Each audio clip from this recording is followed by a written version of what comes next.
Hello, welcome back to PPS History class 8.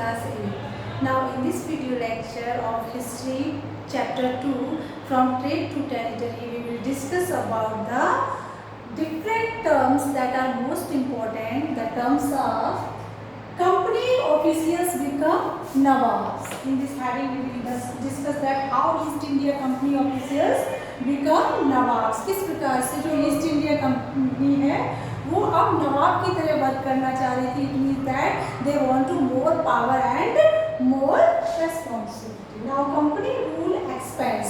Now company want to rule on a large area. अब जो company थी वो एक large area पर rule करना चाहती थी.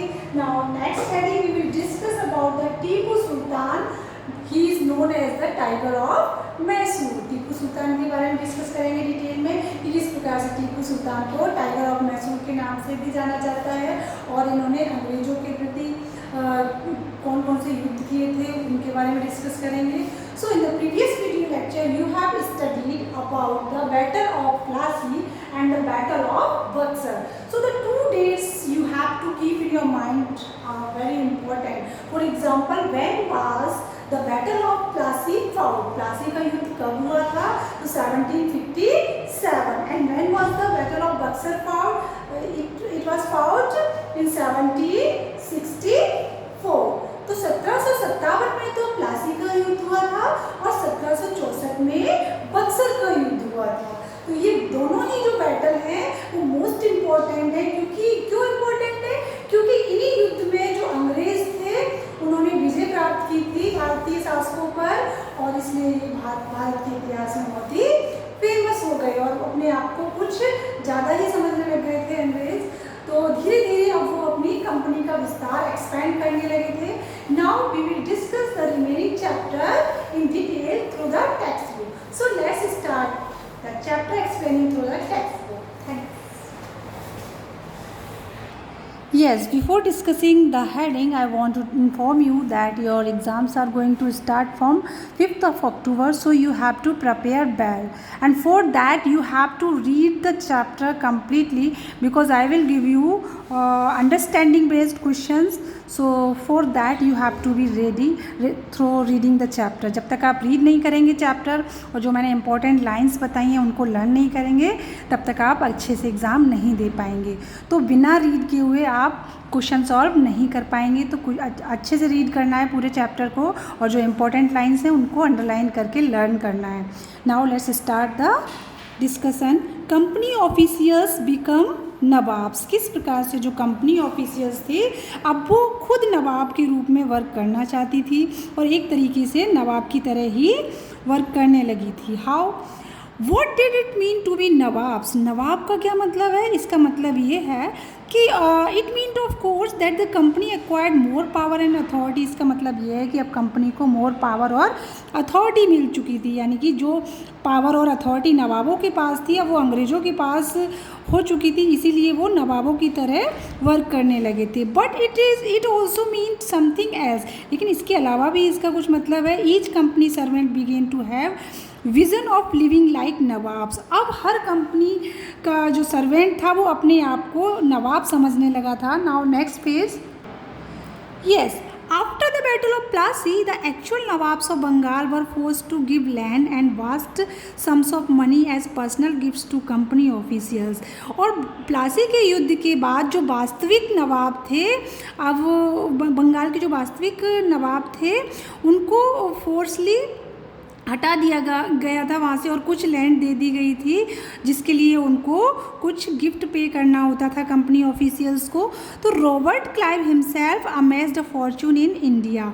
इस प्रकार से रॉबर्ट क्लाइव थे उन्होंने भी अपने लिए एक अच्छा सा हाई अथॉरिटी और पावर ले ली थी उन्होंने अपने लिए.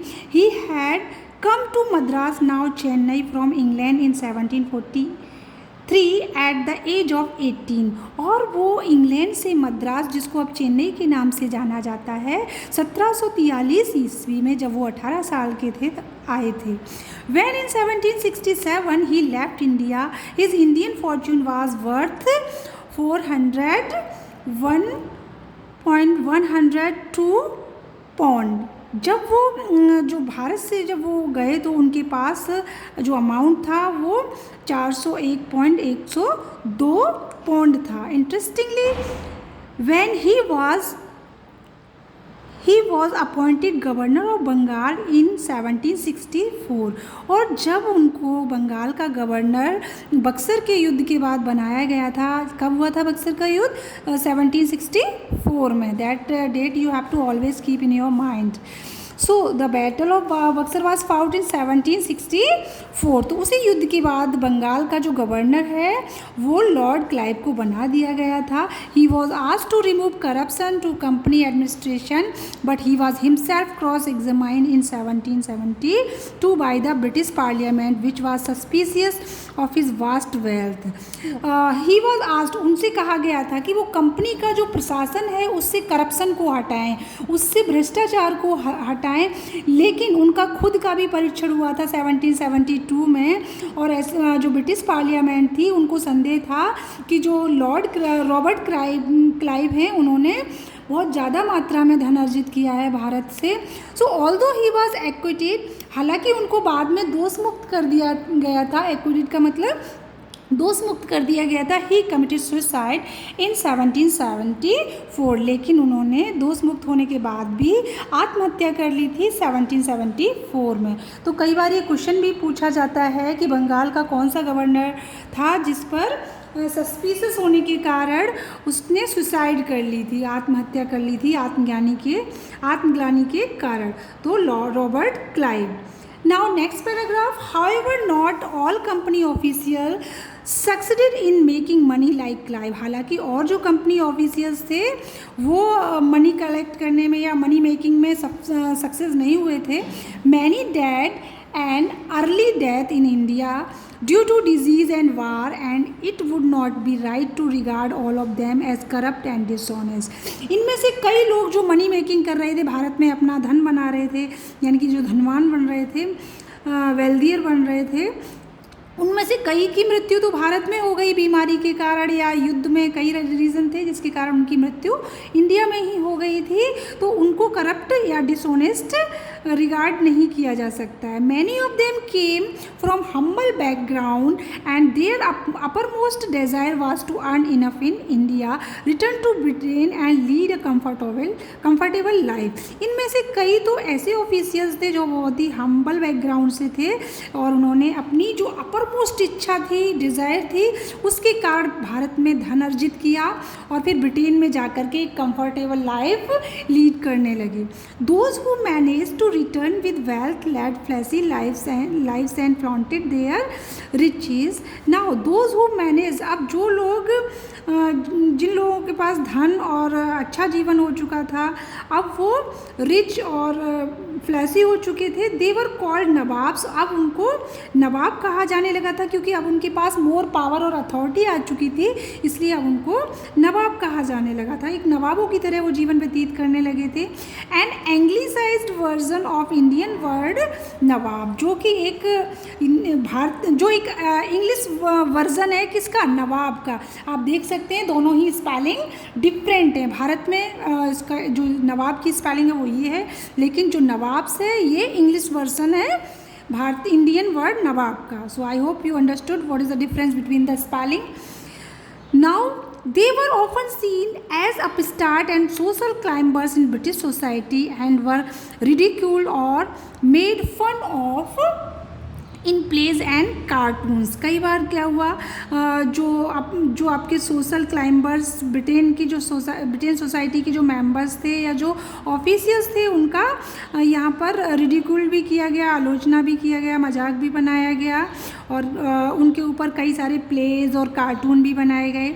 Now we will start new heading, company rule expand. किस प्रकार से जो कंपनी है वो अब एक बड़े क्षेत्र पर अपना रूल करना चाहती थी। If we analyse the process of annexation of Indian states by the East India Company from 1757 to 1857, certain key aspects emerge. अगर हम ये एनालाइज करें कि किस प्रकार से एनेक्सेशन का मतलब पावर, तो if we analyse the process of annexation of Indian states की, अगर जो भारतीय राज्य थे उनकी पावर ईस्ट इंडिया कंपनी ने 1757 से लेकर के 1857 तक किस प्रकार से ली, और सर्टेन की एस्पेक्ट्स इमर्ज, किस प्रकार से जो निश्चित बिंदु थे वो इमर्ज हुए इसमें। इसका जो एग्जैक्ट मीनिंग है वो ये हुआ कि जो ईस्ट EIC कंपनी थी उसने 1757 से लेके 1857 के बीच में भारतीय राज्यों को अपने नियंत्रण में किस प्रकार से लिया, वो पूरी प्रक्रिया है। The company rarely launched a directly military attack on an unknown territory. जो कंपनी है वो बहुत ही रेयरली लॉन्च कर पा रही थी कि वो किसी टेरिटरी को जिसको वो नहीं जानती है उस पर मिलिट्री अटैक कर सके। Instead it used a variety of political, economic and diplomatic methods to extend its influence before annexing an Indian kingdom. अब भारतीय राज्य को कंट्रोल करने के लिए, एनेक्स का मैंने मतलब बताया आपको, कंट्रोल करना, किसी की सत्ता को कंट्रोल करना। तो अब भारतीय राज्यों को किस प्रकार से इकोनॉमिकली, पॉलिटिकली और डिप्लोमेटिकली मेथड यूज़ करके अपने अधीन लिया जाए, अपने अंडर में किया जाए, कंट्रोल किया जाए। तो पॉलिटिकली आप तो जानते हो पॉलिटिकली कैसे अंडर में कर रहे थे, इकोनॉमिकली वो टैक्स लगा रहे थे ज़्यादा से ज़्यादा, और डिप्लोमेटिक का मतलब नई नई जो चाल चल रहे थे वो डिप्लोमेटिक में आ जाएगा आपका। Now next paragraph we will discuss in the next video lecture. Keep learning and do revision of the previous chapter from 1 chapter in history, 1 chapter in geography and 1 chapter in civics for the FA1 exam. So thanks.